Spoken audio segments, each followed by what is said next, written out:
Europe 1. Mais d'abord, le journal de 8h sur Europe 1. Fanny Marceau, bonjour Fanny. Bonjour Dimitri, bonjour à tous. L'horreur à Washington. Cette nuit, un couple membre de l'ambassade d'Israël a été tué par balle devant le musée juif de la capitale américaine. L'auteur présumé de ce double meurtre, Elias Rodriguez, 30 ans, a été interpellé quelques minutes plus tard et il n'a pas caché ses motivations.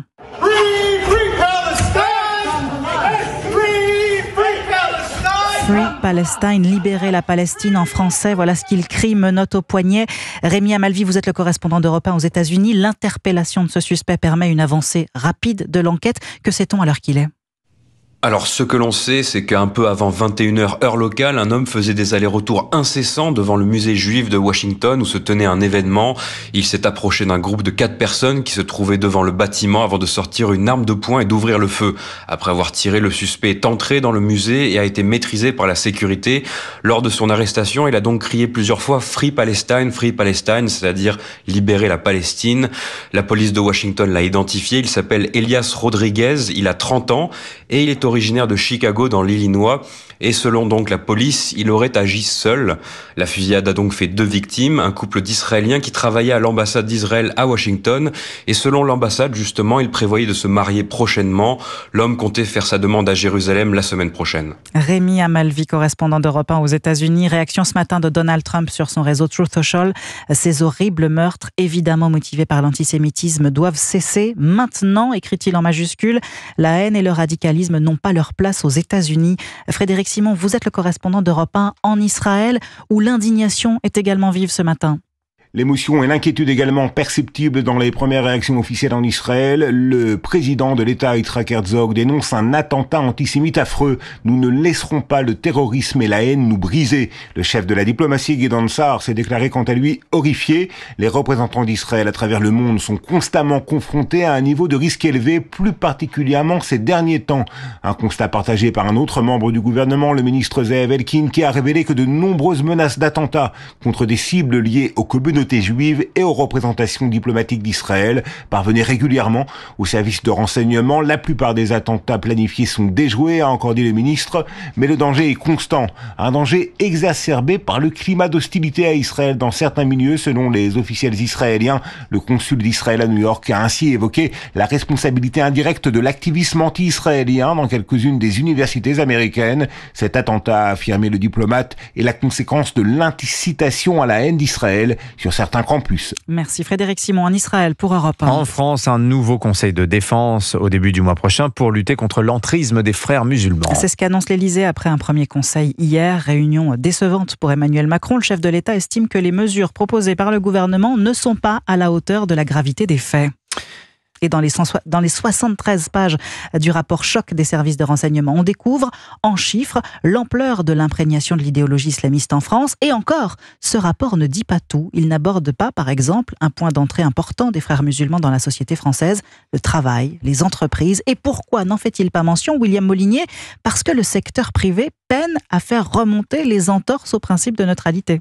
Oui, parce que ces entreprises sont soumises à un enjeu réputationnel. Elles portent rarement plainte et préfèrent régler les choses en interne, comme dans cette entreprise de traitement des eaux où un collaborateur a investi un local vide pour y faire la prière. Il était très compétent, ne pouvait pas s'en séparer, alors on l'a muté sur un autre site, raconte un cadre.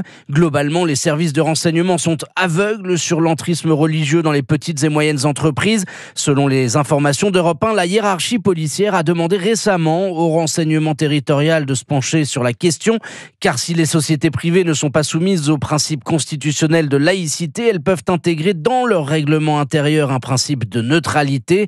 Absentéisme le vendredi, prosélytisme entre collègues, vêtements inadaptés, fatigue physique liée aux jeûnes du Ramadan. Les petits patrons, surtout dans les secteurs en tension, n'ont pas toujours les moyens de s'y opposer. Ils ferment donc parfois les yeux par nécessité productive. Illustration parfaite de ce qu'est l'entrisme, à savoir une intrusion consentie. William Molinier du service police-justice d'Europe 1. Un islamisme à bas bruit, dit ce matin le ministre de l'Intérieur dans le Parisien aujourd'hui en France. Bruno Retailleau appelle à prendre de nouvelles mesures pour casser les écosystèmes financiers des frères musulmans, renforcer le rôle de la justice et de la police avec de nouveaux outils comme pour la lutte contre le terrorisme ou le narcotrafic. Et vous écoutez Europe 1 matin, il est 8h06. Le pire mois d'avril depuis 2009 en ce qui concerne le livret A. C'est ce qu'annonce ce matin la Caisse des dépôts. Oui, l'épargne préférée des Français est toujours pénalisée par la baisse de son taux de rémunération entamé entamé en février dernier.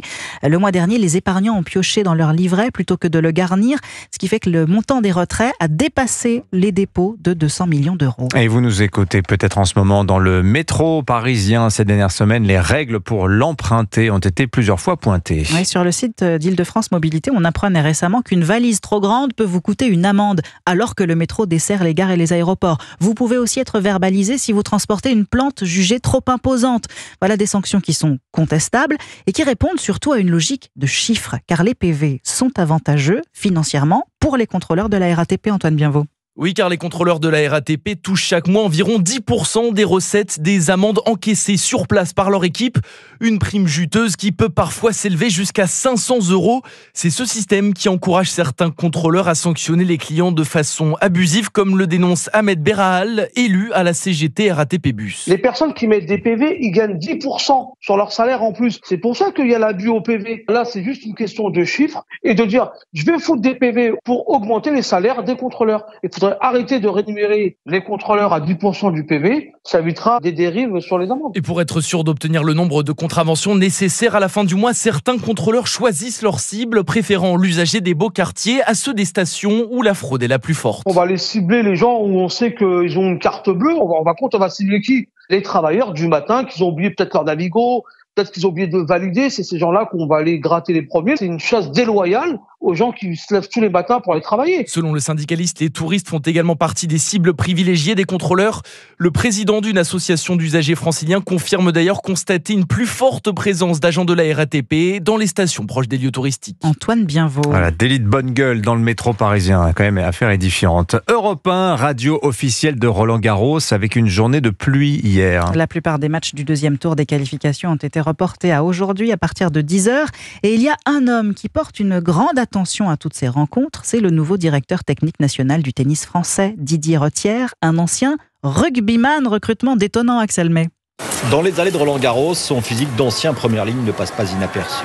Didier Retière, cheveux coupés en brosse, regard bleu clair et sourire bienveillant, étrenne ce mois-ci son costume de DTN, directeur technique national du tennis tricolore, après avoir occupé ses fonctions à la Fédération française de rugby. J'avoue qu'on m'aurait posé la question il y a 6 mois, je suis pas certain que j'aurais pu dire que j'allais être DTN du tennis. En fait, le chemin s'est fait petit à petit au fil des rencontres. La Fédération française de tennis l'a recruté pour son expertise du haut niveau et ses qualités managériales, lui qui a aussi été entraîneur adjoint du 15 de France, époque Marc Lièvremont.